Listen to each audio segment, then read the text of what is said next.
From Storm Tracker 6, this is Forecast First, sponsored by Auto Owners Insurance. Simple human sense. We saw temperatures below average for today. Temperatures only got into the 20s, 24 degrees in Mason, 23 in Lansing, 25 in Jackson, and 23 down in Hillsdale. Average high for this time of year is right around 34 degrees, so we're seeing those temperatures still remaining cool and below average. Right now, we're going to continue to see them falling back down into the teens, and it's going to get much colder as we head into the rest of the night as we see those single digits for the next 12 hours, 4 degrees by tomorrow morning with clear skies and calm winds. All the full details coming up in just a little bit. 6 News at 11 starts right now. WLNS is here for you with 6 News at 11. A possible government shutdown has been avoided. The Senate approving the deal just after the midnight deadline. It's our top story at 11. Thank you for joining us. I'm Tessa Kresh. President Biden signed a funding bill into law today to prevent a government shutdown just before the holidays. CBS's Christian Benavides reports from West Palm Beach, Florida. With President Biden's signature Saturday, a bill that averts a federal government shutdown became law. Congress approved a temporary funding plan just after the midnight deadline.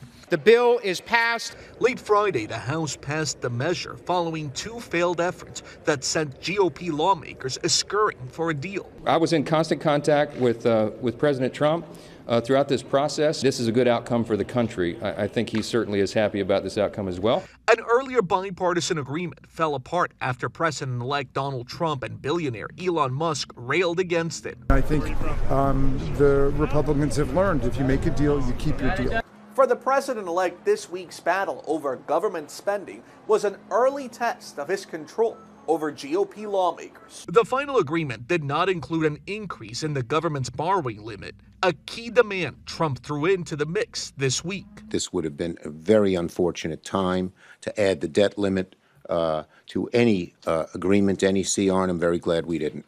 We will continue to spend money at a pace such that we will accumulate about $2 trillion in debt each year. The deal funds the government at current levels through March 14th and provides $100 billion in disaster aid and $10 billion in agricultural assistance to farmers. Christian Benavides, CBS News, West Palm Beach, Florida. And here in Lansing, Michigan lawmakers pulled an all-nighter to wrap up the legislative session. Zena Issa was at the Capitol yesterday. She's here for you now with more. Zena? Tessa, the Michigan Senate was in session for a record-breaking 29 hours, pushing through dozens of bills and keeping senators overnight. The political marathon ended with at least 90 bills that will likely get a signature from Governor at the end of the year, but it wasn't easy as Republicans pushed back, hoping to drag out the votes. One memorable moment came from Senator Ruth Johnson, who explained her no vote on House Bill 6166, a bill allowing tourism bureaus in large counties to charge hotel fees for marketing with a rhyming poem. Keep trying to raise taxes. Keep trying to raise them more. I'll keep getting up and giving no vote explanations on the floor. Go ahead and double taxes on hotel rooms if that's what you choose. But I know the longer we stay here, it's the people of Michigan that lose. Raising taxes throughout the day and night will give all your constituents such a terrible fright. The Senate session ended with unfinished business, including bills on government transparency and water affordability. Now a power shift is ahead as Republicans will take control of the State House in January. Back to you. Thank you, Zena. Tonight in Germany, they're in shock after the deadly attack on Magdeburg's Christmas market.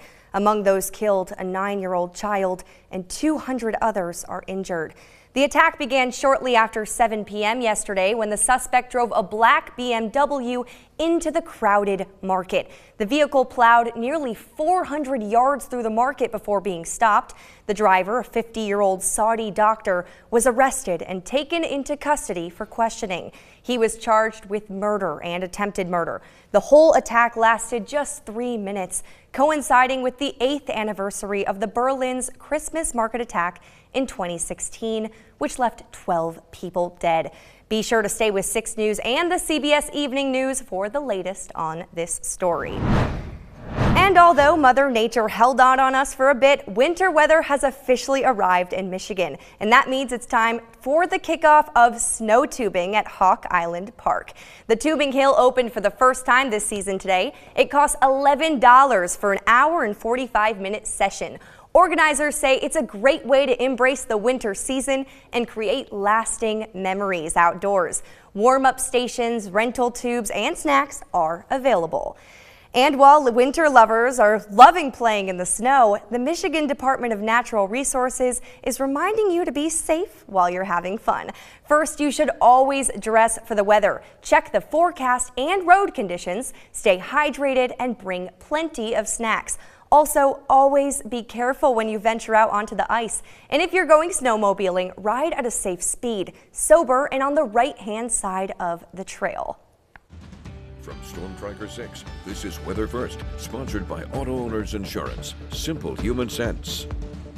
It truly felt like winter out there today, as that temperature was a little bit chilly and it was cold enough to make it hurt to breathe just a little bit. And we saw a little bit of some sunshine and some clouds mixing in as well. Let's take a look at that on our Skyview network from our Capitol Cam from this morning. We're seeing those sunshiny skies as we head into this morning. Then we had a little bit of mix of clouds and sun, but it still felt very chilly outside.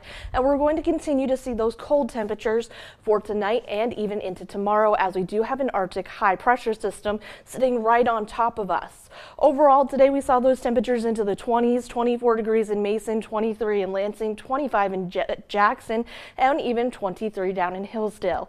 Typically for this time of year, we see our temperatures into the 30s, around 34 degrees. So again, we're not too far off from average, but still comfortably below average, that it was noticeably cool for today. As we head into the next 12 hours, temperatures will continue to drop and we'll continue to see those clear skies with some calm winds, and that snowpack are going to allow those temperatures to drop rather quickly back down into the single digits. We could even see a few readings in the negative and even 0 degree range for tonight with those clear skies again, and it's going to be a chilly start for our Sunday as well. For tonight, 5 degrees with mostly clear and cold conditions, and as we head into the day on Sunday, we're going to see very similar conditions to today. We're going to start out with those temperatures into the single digits, gradually warming with partly cloudy skies. Could see a mix of some clouds and sunshine. Then as our next weather system approaches, those clouds take over and we'll eventually see mostly cloudy skies for tomorrow night. We do remain dry though, which is a good thing if you have any last minute holiday shopping to do for the upcoming week. Now, as we head into the next couple of days, this bright blue color, or that Arctic air, is going to continue to push to the east, and we'll eventually see this green and yellow move back into the mid-Michigan area. But first, we have to see this little bit of some greeny blue moving into the area, so we're going to continue to see temperatures right around freezing and slowly warming up as we head into Monday. And then as we head into the rest of the week, we'll continue to see that green color, so we'll see temperatures above freezing moving into the end of the week. But let's take a look at Sunday. That is, Sunday will stay dry and maybe just a few snow showers here or there, but I still think the most of us will stay dry. It isn't until Monday morning that's when we have these snow showers moving in. This round will be a little bit light, and then as we head into the rest of the day, we'll see even more snow showers move in, just widespread snow showers, and we could even see a little bit of some mixing between rain, snow, and sleet, as those temperatures aloft are still warm enough for that rain to fall. So just be aware of that as you're heading out the door for Monday, that we could see some slick conditions on the roadways for Monday and Monday afternoon and even into Monday night. Let's take a look at how much snow we could see. Throughout the day on Monday, we could maybe see 1 to 2 inches here in Lansing, mostly just rain showers for down into Jackson and even into Hillsdale, maybe just a dusting to an inch maybe possible, but overall we'll still continue to see those trending downwards for points south of Lansing. Overall, we'll see those temperatures slowly start to warm up as we see those temperatures get into the 30s and 40s for the holidays, and we'll see possibly the scattered showers return to the forecast by Friday. So again, you might not need the snow shovels, you might just need the umbrella for the end of the week. But then as we head into the next couple of weeks, we'll continue to see those temperatures into the upper 40s and continuing to see those rather cloudy skies in the forecast. Thank you, Kelsey. And coming up on 6 News at 11,